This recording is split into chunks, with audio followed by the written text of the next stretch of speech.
80% of people in this country are living paycheck to paycheck.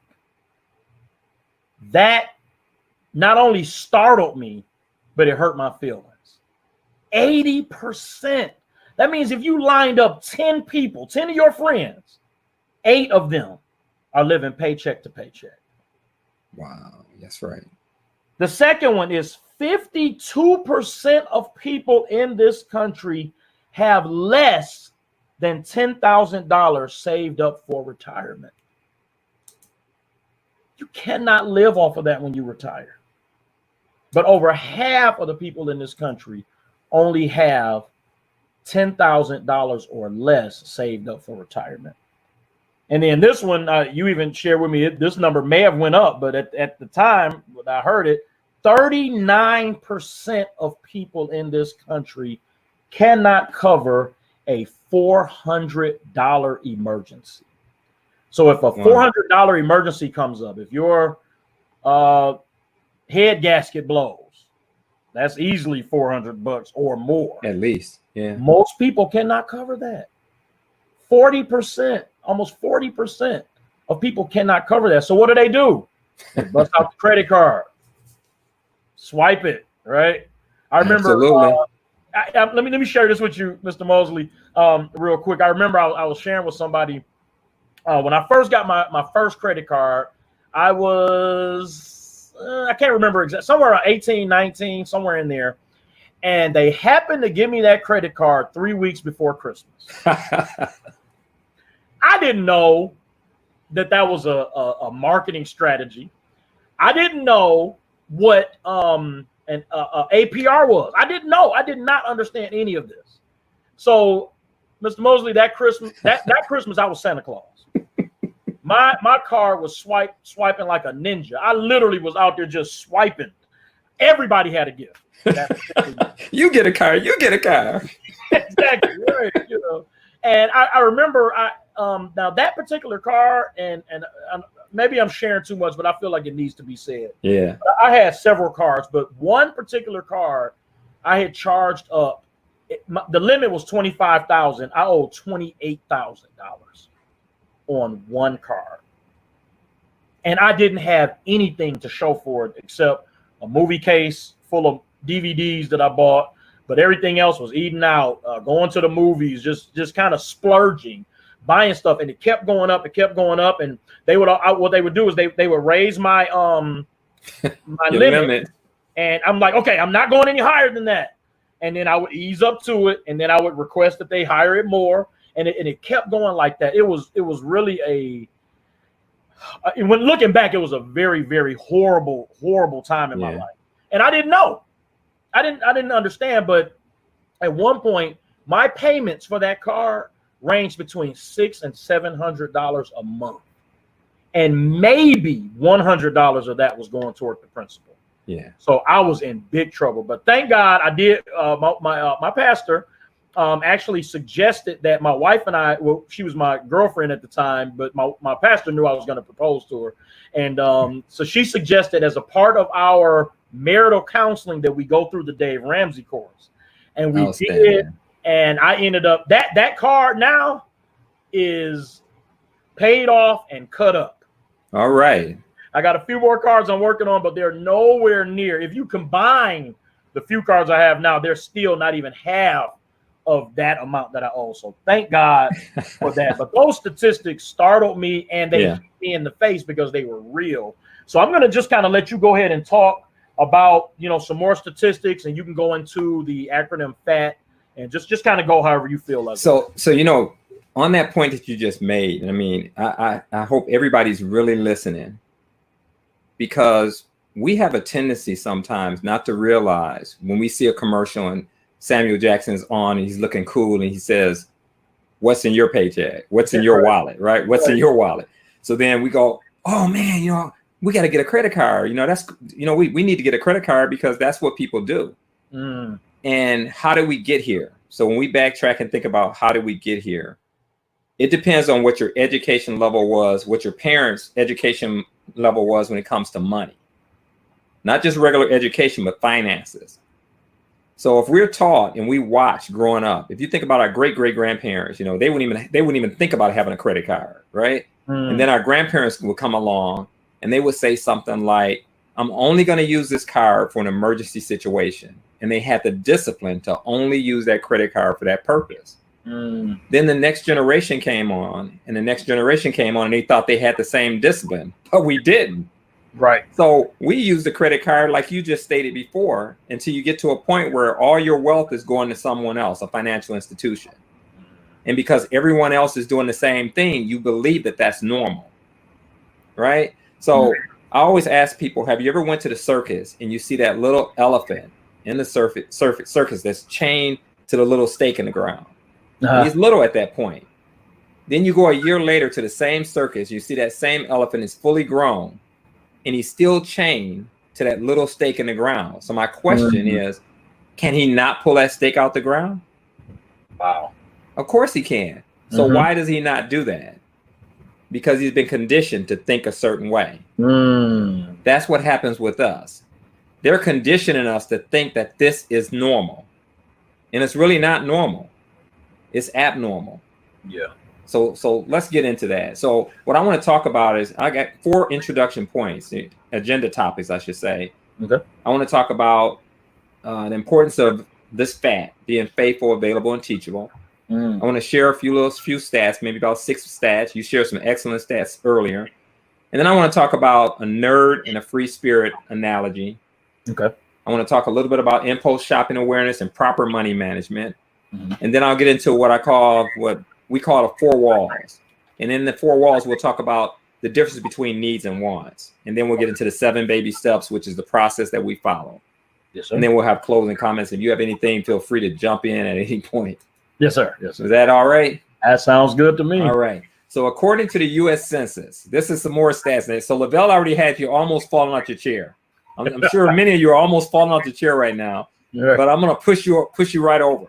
Wow. So the average American household has an income of $60,000. That's what the average American household income is, $60,000. So here's some points. The average American household savings is between $5,000 to $16,000. Okay, so this is data that's used for ages ranging between 35 to 70. And the data for those under 35, listen to this, of ages under 35, their average savings is about $1,600. So I want everybody to think about whether you're over 35 or not, but just think about, what do you have in your checking account, your savings account? What do you have saved? Right now, do you have $1,600 you can put your hands on? Not for an answer, just for you to answer and to think about what Lavelle was saying earlier. We have to change our mentality. Then we look at the average American household has credit debt, excluding their personal home. So not talking about your home, but just credit debt. Most families have 5 to 7 credit cards. So I'm thinking about, you got to include your Home Depot cards and your Victoria's Secret cards and all those things. They got about an average of 7 credit cards with balances between $6,900 to $8,000. $6,900 to $8,000. Wow.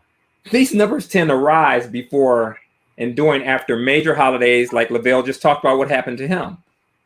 They market to us around Thanksgiving and Christmas time. That's the time when everybody's we're all feeling good. We're feeling like we want to do things for people, and we don't have any problem with spending money. And they know this.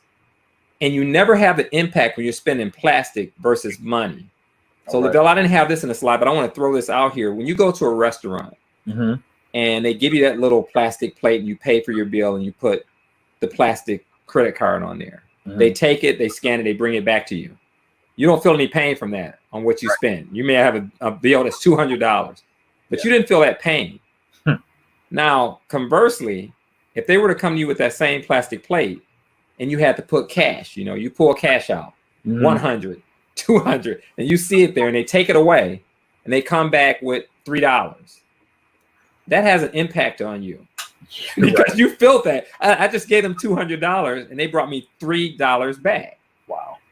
Right. That's what plastic does for us. And that's why we need to think about operating in liquid and cash, because it makes us think. Plastic doesn't make us think. Right. The average American student loan debt is approximately $39,000. And Lavelle, congratulations to you for being one of the few that's debt, that's actually no more student loans. Thank God. And those who are working on it continue to work on this, because that average number, $39,000, I'm sure we can all think about something else we could have done with $39,000. Yes, sir. The total student loan, this is the one that made me almost fall out the chair, Lavelle. The total student loan debt in America is over $1.5 trillion. $1.5 trillion. So you get 18, 19, 20-year-olds. Many of us who are above that age can't even go out and get a loan without going through a whole lot of stuff. But an 18-year-old or 19-year-old can go get a student loan. And they'll let them sign, or their parents sign, for this type of money. That's what's happening to us. It starts out early. We have to think. And that's a whole different episode, like I was talking to you about when we talk about, debt-free degree. And maybe we'll come back on another time, Lavelle, and we'll talk about debt-free degree, because I think that's important to help parents understand how to help their children not get into debt issues in college. Yeah, let me say this real quick. I want to make sure people can wrap their head around the number 1.5 trillion. So I think we all know thousand. We all pretty fairly acquainted with thousand, right? Then you get into the 100,000s, right? So 100,000, if you have that 10 times, then you have 1 million. 1 million. But 1 million 10 times is not a billion. 1 million 10 times is only 10 million. Then you got to get up to 100 million. Then you got to have that 10 times. All right, say it, well. Then a billion 10 times is still only 10 billion. Then you got to get up to 100 billion. And then that 10 times will be a trillion. There you go. So trillion is a number that I can't even wrap my head around. I think our national debt is somewhere in the trillions. Like trillion is a number that, I can't even fathom that number, but it's a huge number. It's a huge number. And how can you build generational debt? I know some people that are in their late 50s, early 60s, and they're still paying off student loans. Wow. Can you imagine when you're getting to the point when it's almost time for you to retire and you're still paying student loans? Wow. So we have to take this extremely serious, and our people have to take it extremely serious, because I'm going to show you some numbers that's coming up that's going to make you even fall out. When we finish this, it's going to make you want to fall out your chair and say, we got to make change happen right now. Right. We got to think about money differently right now. The sense of urgency for our future and our children's future is right now. It's time to make the change. It's time to really think about our money and tell every dollar what to do versus wondering where it went. Because most Americans will retire in poverty. Most will have a monthly income, and get this, of only what they receive from Social Security. And that average is around $1,400. Wow. With an annual income of around $16,848. We got to start preparing and planning properly right now, because who wants to retire that way? Yeah. What can you really do, and what can you do for your family with that low amount of income coming in? Yeah. Yeah. So it's funny, because when you mentioned the acronym that you made, FAT, one of those, and I know you're going to go into it, but one of those is teachable. And I got to give a shout out to my mother. My mother is completely out of debt. She took the Dave Ramsey course, because my whole church took it. Oh, good. But my mother was already completely out of debt when she took the course, but she took it anyway. But I have to say this, she discouraged me against credit cards so much, but I would not listen. Okay. She tried her best to direct me on the path, but I wasn't teachable. I was 17, 18, 19, 20 years old. I got this. I want to do what I want to do. And now looking back, I'm 45 years old now. If I had listened to her, I never would have I would be completely debt free now. But I didn't. But and I think that's one of the main things, is to be teachable. So I want everybody, please listen to what's about to happen on this show. it's gonna hurt to do it. It's gonna hurt, yeah. But it's going to be. I cannot describe how helpful it's gonna be. Yeah, and you're right. You know, in 1968, this is a typical middle class Black household had $6,674 in wealth, compared with $70,786 for the typical middle class white household. Wow. So according to the data from historical surveys of consumer finances, that has been adjusted for inflation. That number has been adjusted for inflation. So when we think about that, let's go into 2016. Even though we're in 2020, this data it just gets worse. But in 2016, the typical middle class Black household had $13,024 in wealth versus $149,703 for the medium white household. Wow. That's an even larger gap in percentage terms. So when you think about that, that's a 90% spread difference. Wow. 90%. That's we're fighting an uphill battle. We're already in the hole, but a 90% spread difference in our white counterparts. Wow. So 1 in 7 white families are millionaires. 1 in 7. Wow. 1 in 50 African-American families are millionaires. Just look at that. Just meditate on that slide just for a second. That's a telling story. We have work to do, and it's time for us to get serious about not looking like we're wealthy, but becoming wealthy. Yes, sir. Because we buy things, honestly, to impress people we don't even like. Wow. Right? We have to really think about this differently. And I'm gonna just jump on here before I go to the next slide. Is I want you to think about something. I always ask people in your lifetime, how many vehicles have you owned? Have you actually paid for and had monthly payments for? Because on an average, most people in their lifetime probably have 5 to 6 vehicles in their lifetime. And then what has been the monthly payment for those vehicles? Let's say $350 a month. $350 a month. And most people get a vehicle and they do it for 4 or 5 years. And now you can even do it for 7. And I think, Lavelle, we were talking earlier about nobody thinks about the interest, the finance rates. Yeah. So what happens anytime, this is a one nugget I want you to think about. I don't want you to go out and buy a vehicle because I just think we should be paying cash for it. But don't go out and buy a vehicle. But if you have to, never exceed 36 months. Don't let them talk you into doing anything more than 36 months. And the reason is, see, wealthy people go in and say, how much is that vehicle? We go in and people who are not wealthy go in and say, how much and what's the monthly payment? And how many of us have started out buying our first vehicle and you go into the dealer and they ask you, what do you want your monthly payment to be? And we get excited when the dealer comes back and we say something like, I want my payments to be $170 a month or whatever. They go behind the back room and laugh at you because they're not really having a real discussion. They go behind the back room and they laugh at you. And then they come out and say, I have a sweet deal for you. I was able to get your monthly payments to be $150 a month.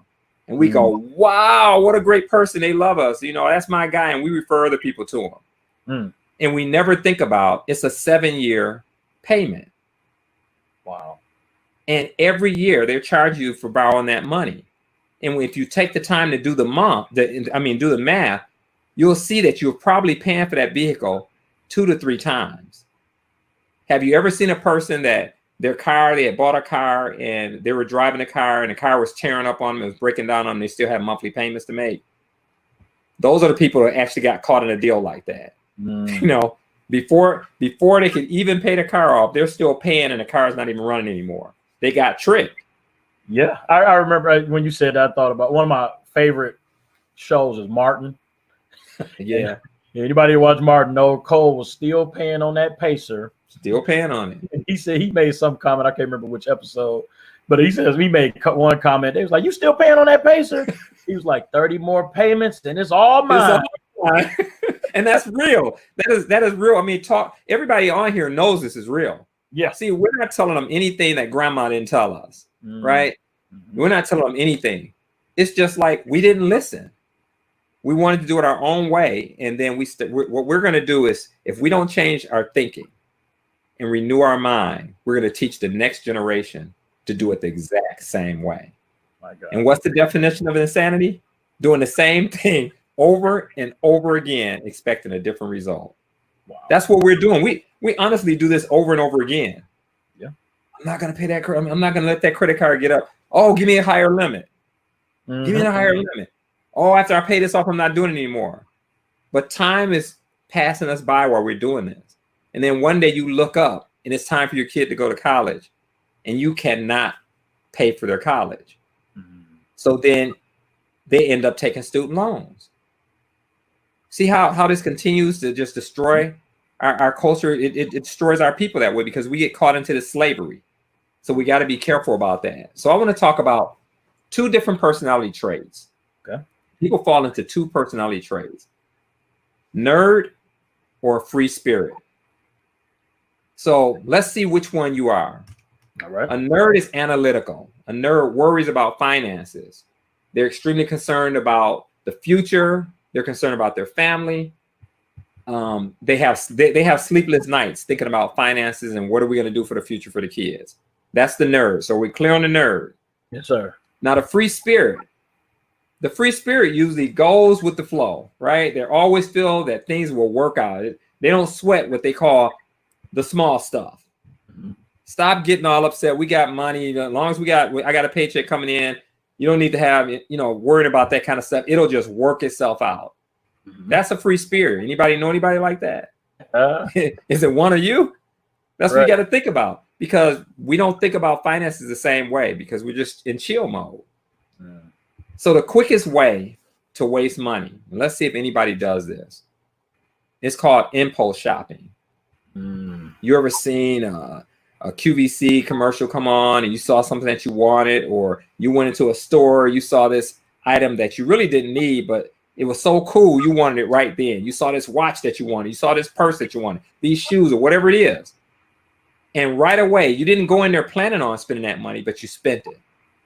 That's called impulse shopping, when you really don't think about what you're doing and you act on something. So I'm going to ask you to do something. Have a rule of thumb. I want you to wait 48 hours before making any impulse purchase shopping any impulse purchases. 48 hours. Why do I want you to do that? I want you to take the time in that 48 hours to ask yourself the question: what won't get done if I spend this money?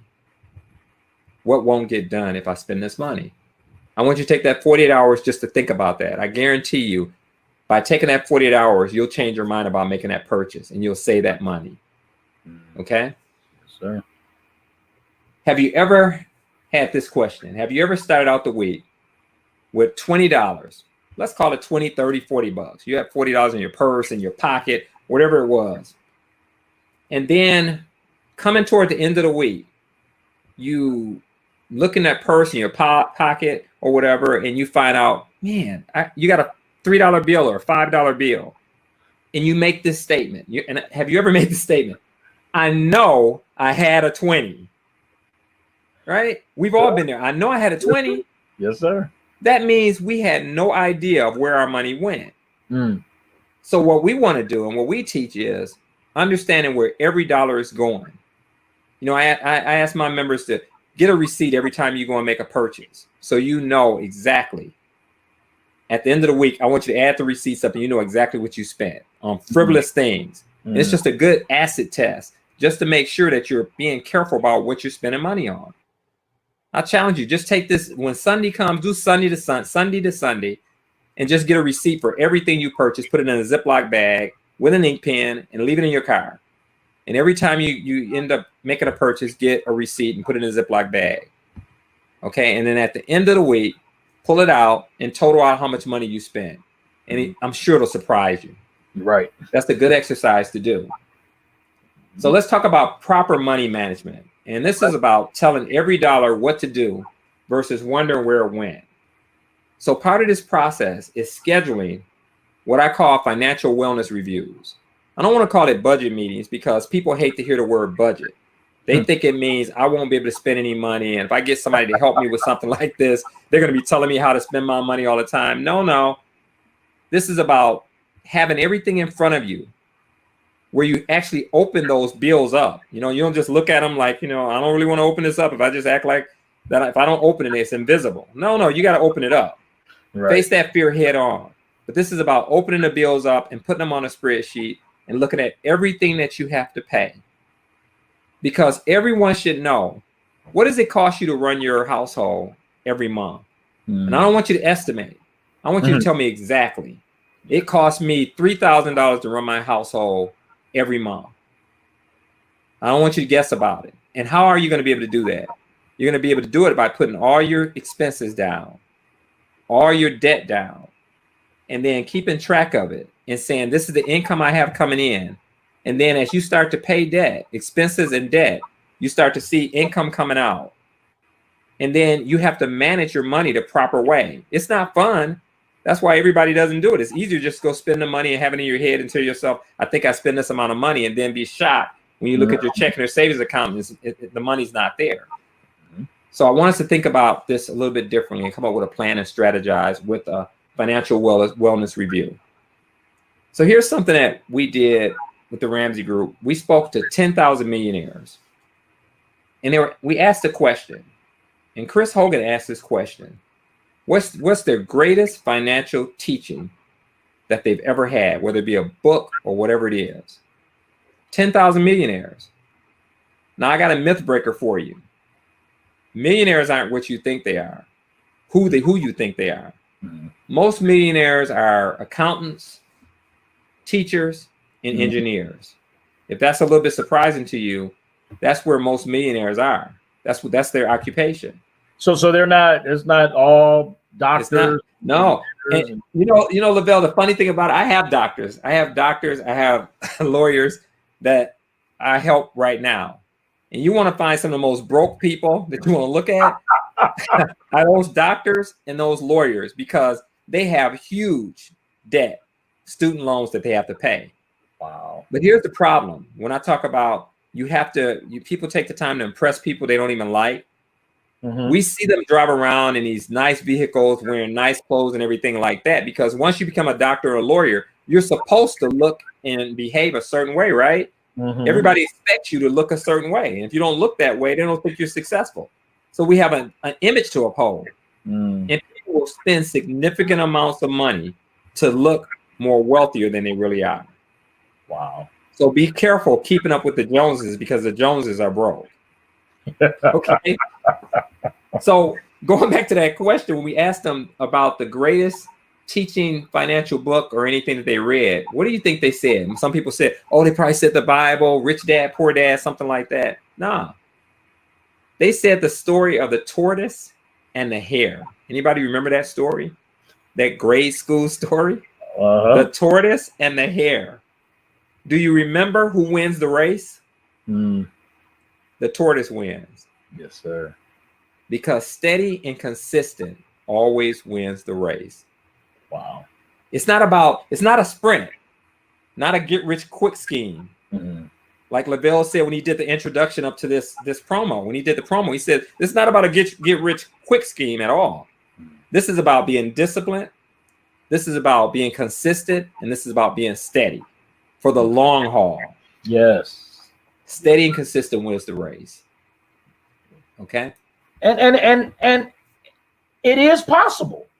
It's very possible. It is possible. And that's why I'm so glad you're here today. I had this question down, and you're actually breaking it down anyway. I wrote down, is being 100% debt free really a reality? Absolutely.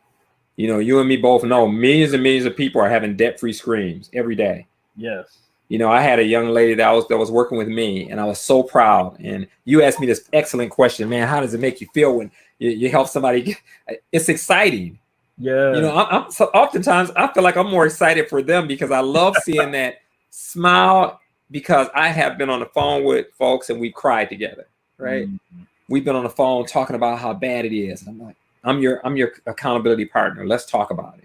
So let's get away from talking about dollars and cents, and let's talk about emotional things. How are you feeling? How's the family doing? You think you're not going to make it. You think you're alone. We've all been there. Wow. And then, come full forward a year later or 2 years later, and you see that person having a debt-free scream, and you see all that emotion of, I can do whatever I want to do now. You know, this young lady was in $100,000+ debt, and she did her debt-free scream a month ago. Wow. And she's doing what she wants to do now. She has money. And I'll tell you, Lavelle, the thing that was surprising, you would think when a person got debt-free that they would just have no problems. Mm-hmm. She had a problem being debt-free because she was always a slave to the lender.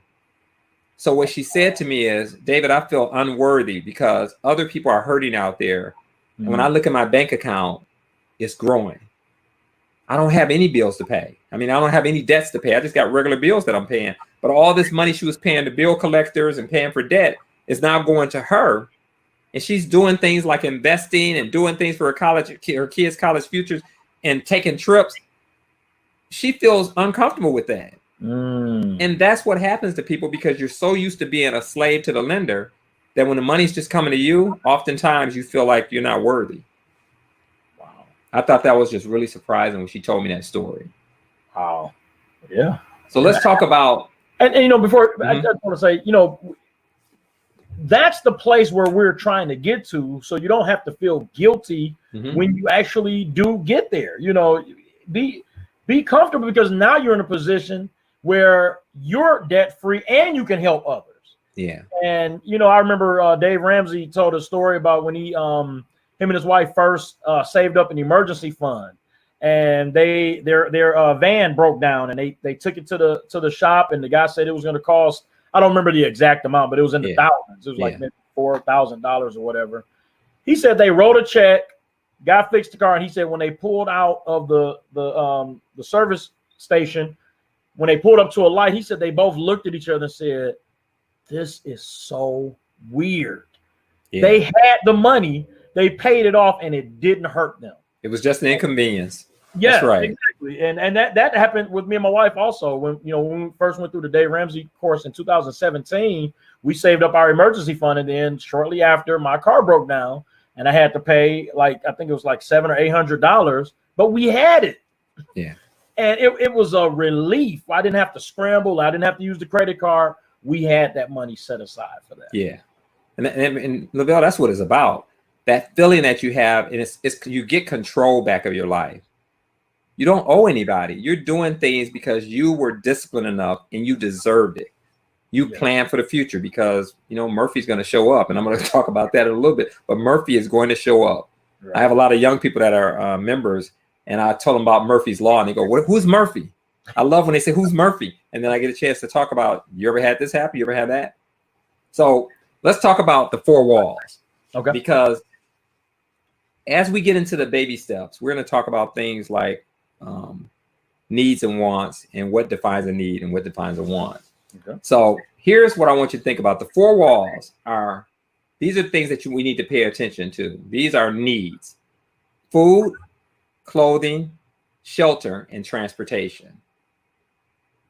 Those are the 4 walls that we have to make sure that we manage correctly. Those are needs. And that doesn't mean I'm saying, oh, you need to just go out and buy new clothing every day. No, I'm talking about you have clothing. But I'm saying make sure you have clothing to wear. But that doesn't mean you're getting permission to go and spend money and go shopping. So everybody calm down on that. Okay. So food, clothing, shelter, and transportation. Now let's talk about the 7 baby steps. So here's what the 7 baby steps are. And this is the process that we use to stay disciplined in our approach to getting out of debt. And we don't skip steps at all. Yes, sir. So the first step is, I want you to have an emergency fund of $500 to $1,000. This is your first initial step. $500 to $1,000. If you have an income that's less than $25,000, I want you to have an emergency fund of $500. If you have an income of more than $25,000, I want you to have an emergency fund of $1,000. Because we're starting to wean ourselves away from depending on credit cards. We need to have liquid. And remember, once that money goes into an emergency fund, you do not touch that money unless one of the 4 walls is being impacted. Those are needs. So again, food, clothing, shelter, and transportation. And if you haven't figured it out already, everything else is a want. Everything else is a want. So baby step one, $500 to $1,000 in your emergency fund. Now let me ask you this real quick, because I one thing my wife and I did. So what we did is we did it separate but together. So we didn't do $1,000 for the household. We did $1,000 each. So our emergency fund actually had $2,000 in it. Is that okay? Or what Dave would say to that is, you guys did the ish plan. Okay. Kind of the Dave-ish plan. Okay. Because remember when we say at the beginning, I say we don't ever skip steps. Okay. Once we get married, we become what? One. Right? We become one. Once we get married, we become one. So for our household, $1,000 goes into the emergency fund. So you can take that other $1,000 and you can put it somewhere else, but that 1,000 is what we focus on. It feels good. We can take that other 1,000 and you put it on your student loan. You can put it on your student loan. But I get it, because I talk to a lot of married couples, and when they're first starting out, they're getting into it, they're still kind of being one. But it's that insecurity of, I don't know if I want to be giving you all my money over here, because I got my own thing. What if you start messing up? But that's why we have these discussions and we start to grow together. And you're gonna have times like that, but you have to start to learn to trust one another. And when I tell people $500 to $1,000, I can't make it on that. Yes, you can. All right. Let's try it. Don't tell me you can't make it, because remember, we're going to have an expense sheet and we're going to budget and we're going to make sure we cover everything we have to take care of.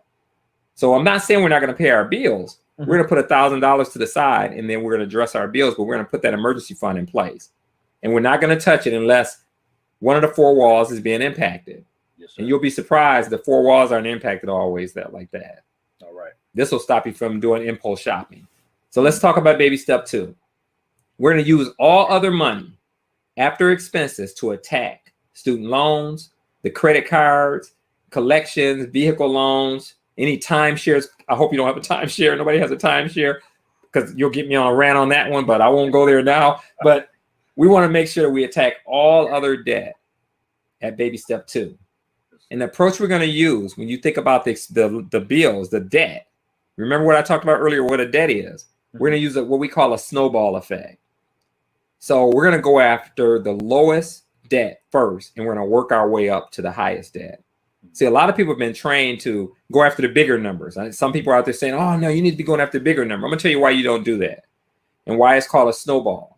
Have you ever had a debt and say it's a big number and you started applying a bunch of money to it, and you just never really saw a big difference because of interest and everything like that, and eventually you just wanted to give up because you really don't see significant progress when you go after those super large debts? So what we want to do is go after the smaller debts first, because we want to start having success like a snowball, right? A snowball going down the hill and it's picking up, it's getting bigger and bigger. Put that in your mind, it's getting bigger and bigger. So you knock out the small debt and you say, oh, wait a minute, I knocked out that $200 debt. Let's go after the $500 debt. Yes. Then you go, whoa, wait a minute. We just knocked out the $500 debt. Let's go after the $1,000. And you see what happens with the momentum that you start to gain? You start to see you're checking things off and you feel like you're picking up momentum. So we want to use a snowball and go after the smallest debts first and work our way up. Okay? Yes, sir. So let's talk a little bit about needing to do things, purchasing things to impress people you don't even like. I want us to get away from, and we do this as a people anyway. I know a lot of people do it, but I'm talking about our people. We like to look good. We like to be sharp. We like to have people. We want to drive the shiniest, the biggest, the coolest cars and everything. Hey, I'm with that. I know where you're coming from. But I'm going to ask you, let's stop doing that. Yes. Let's stop operating like we're rich until we're rich. Let's stay in our lane, and let's not try to impress anybody. Impress your bank account. Don't look like you're rich. Let that money go into your bank account and watch your bank account grow. Yeah. Be Be disciplined. Many people went to college for 4 years. You were disciplined enough to go to college for 4 years. And then you hope that you reap the benefits after. Oftentimes, this plan right here, depending on where people are, can be 3 to 4 years for them to get out of debt forever. So do you have a discipline to just slow down and follow a plan and be out of debt forever?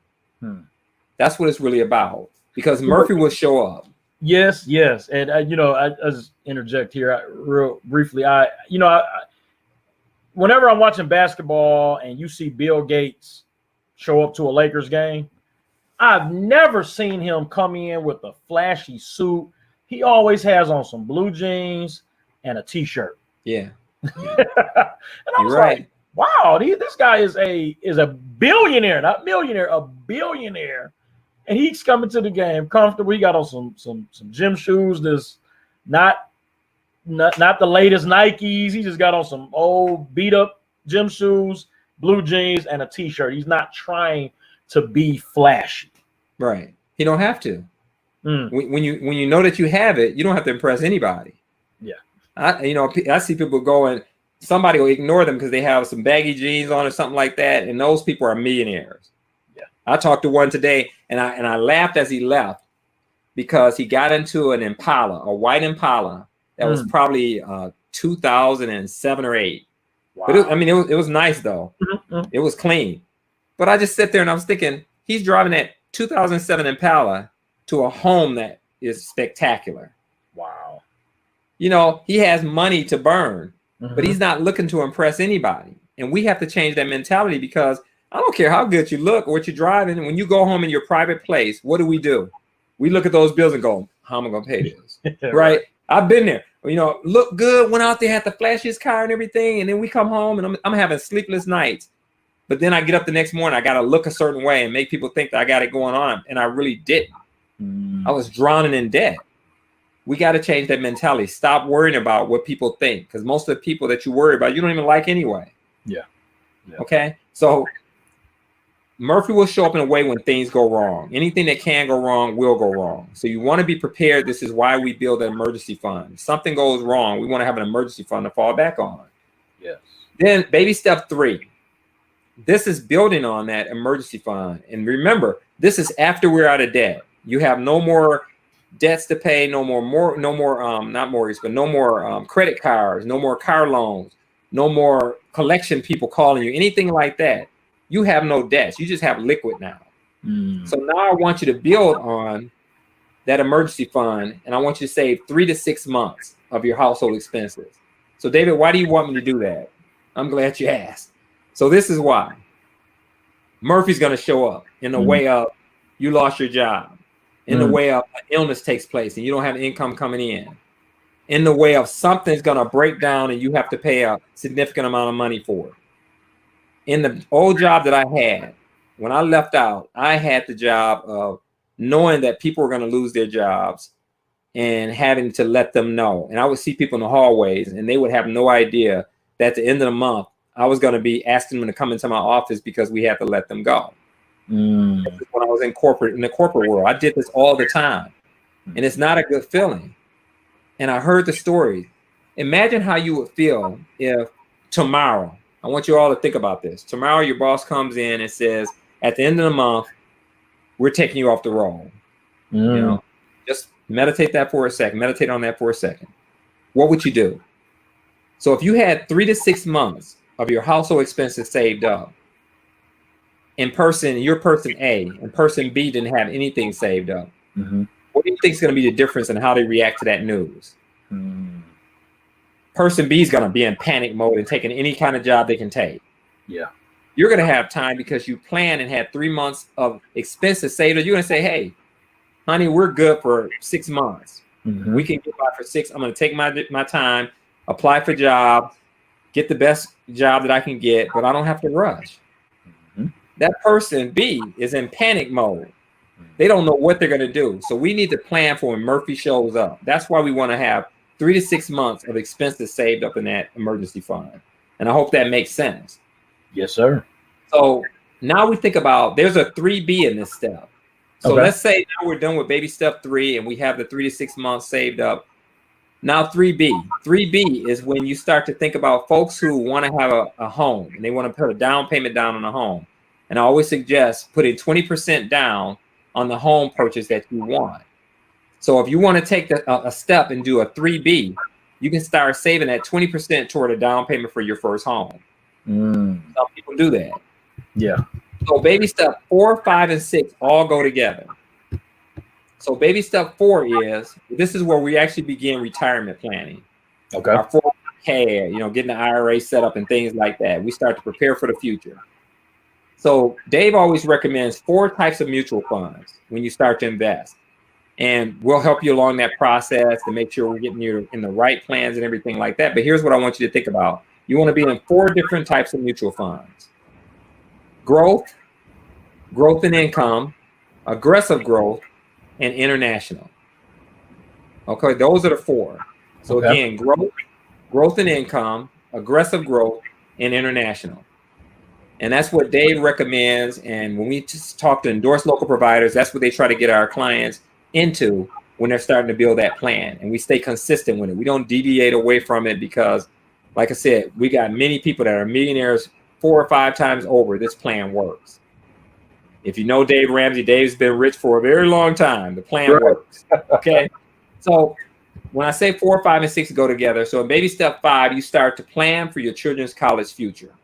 This is when we start to save money for the kids' future. The earlier, the better. It's never too early.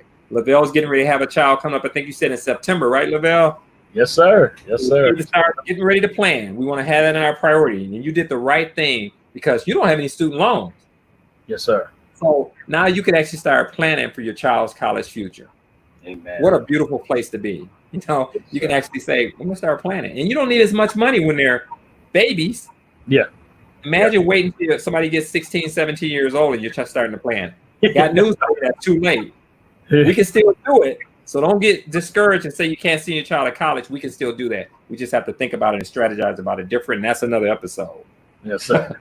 Okay. So then baby step 6, you purchase your first home or you pay off your existing mortgage. That's what that is. And then we move on to baby step 7. This is where you live like nobody else in big capital letters. That means you continue to become everyday millionaires. You're enjoying yourself. You're giving like nobody else. That's where you want to be because now you've mastered 4, 5, and 6. You have that stuff under control and you're not paying anybody. You don't owe anybody. You've knocked out your mortgage. At baby step 7, you don't have a mortgage anymore. Can you imagine not having a mortgage? You have all the extra income and you're going to be sitting there going, what do I do with this money? But remember, we invested at baby step 4. And the plan here is to invest in an area where we're going to get at least a 10% annual return on our investment. So that money's working for you and working for you.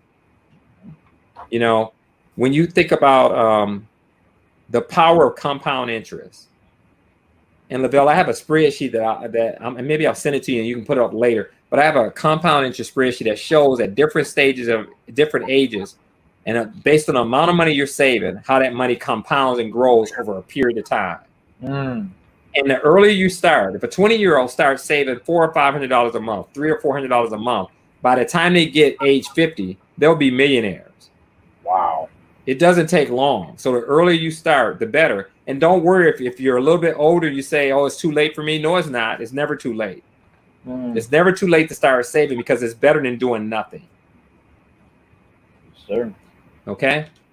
Sure. So when I think about, I'll go back and say it's small case letters, live like nobody else when we're in baby step 2. That means you're sacrificing, you're doing everything you have to do. You shouldn't be in a restaurant unless you're working there because we don't want to be spending money, right? You heard that, Lavelle. You shouldn't be in a restaurant unless you're working there.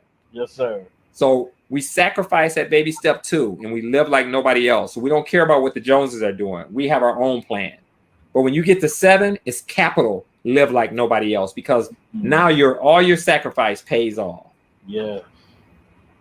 So Lavelle, we're on my last slide. So I don't know if you got any questions for me before I get into the last closing slide. No, go ahead. And okay. I do have a couple more questions for you later. And if anyone out there has any questions, you can start to type them in the comments on Facebook. Anyway, I don't know if I see comments on YouTube or not, but you can try. Put the comments in, and if they pop up, then we'll ask Mr. Mosley. Sounds good. Okay, so my closing message is I want you to remember that hashtag, no wasted days. And this is for you. I mean, we live by it, but I want you to live by it. Don't waste and don't procrastinate anymore. Don't say I'm gonna start saving money up starting next month or a year from now. No. Let's do it today. Yeah. Let's change our thinking today. Because every dollar you save is going to put you in a better position in the future. and we can start building generational wealth. So we don't have time to waste it. Don't waste another dime today that you don't spend something that you don't have. Don't impulse shop today. Stop right now. Let's start a new way of thinking. And let's not be that little baby elephant that becomes full grown and they've psyched us in our mind and they got us thinking the way they want us to think. And then we're just broke. Okay. So important things that I want you to remember. It's never too late to change our habits. So no excuses. And like I said, no impulse shopping. We got to think a different way. I want you to schedule your financial wellness reviews, your bi-weekly reviews. If you need help, I'm going to give you a link to get in contact with me today because I love to work with you. Yes, sir. Know the difference between a need and a want. We talked about that up front, what a need is. What's a need? The four walls. What are they? Food, clothing, shelter, transportation. Everything else is a want. So I want you to be thinking about that. You can transform your family tree by being debt-free and building generational wealth and having an education around money and what money does for us and that we don't waste money, and start showing your kids right now. Make them think about budgeting. Make them think about not just buying everything, but saving. Mm-hmm. Let them sit at the table when you're working through your spreadsheet and you're talking about saving money. Let them see you doing this so they grow up thinking a different way. Let them see you cut up those credit cards because that's just going to get you in trouble. And I know it's a hard thing to do, but if you get with me, I'm going to make it easier for you. We're going to talk about that and we're going to work on it together. Okay. But we need to get those credit cards cut up. We can't use that. That won't get us out of debt. And then don't fall into the trap of believing you should be and will always be in debt. If you're talking to anybody that's telling you that, run away from them really fast. If you're talking to anybody that tells you need to be keeping a credit card, run away from them fast. If you start looking at it, I want you to go in today, take the time out and look at your APR, your adjusted, percentage rate on your credit card. I want you to look at that. And if you're paying anywhere in the upper brackets of double digit numbers, 15, 16%. I talked to a client that didn't even know it the other day that they were paying 36%. What? 36%. Lavelle, they were shocked. We went through the spreadsheet and they found that they were paying 36% on 3 credit cards. Wow. That's just giving money to financial institutions. And then don't fall in, and when I say don't fall into that trap, I want you to remember the tortoise and the hare. Steady and consistent wins the race. And it's an amazing feeling to be debt-free and not having any more burdens, not having any more sleepless nights. It's an amazing feeling to know you have a plan and have a strategy, and that when you wake up and you're talking to your spouse or your accountability partner, and you're talking about how are we going to attack this strategy and we're going to stick to this, and you follow a plan and you start to see progress. It's an amazing feeling. So if you're ready, I'm gonna ask you for a few things to be fat. Nobody wants to be fat, right? No, but this is a different kind of fat. This acronym is being faithful, available, and teachable. Because most people may think about this. You'll hear this you'll see this on Facebook or YouTube, and you'll say, I think I'm ready. But if you're not ready to be faithful, available, or teachable, you're not ready yet. And that's okay. Some people are not ready. But just understand you're spending more money. You're leaking money out every day. Money that you do not have. We don't have time to waste money like that. You saw the data that Lavelle and I shared earlier. That's real. That is no joke. So you have to be ready. And being ready means faithful, available, and teachable. And we're ready to partner with you. So I think Lavelle may put this up, but my website is www.mosley, M-O-S-L-E-Y, consulting, LLC.com. And I think it's on the screen now. Lavelle has it on the screen. So that's the contact information. And if you want to schedule a complimentary consultation, this costs you nothing to just sit down and let's talk about where you are.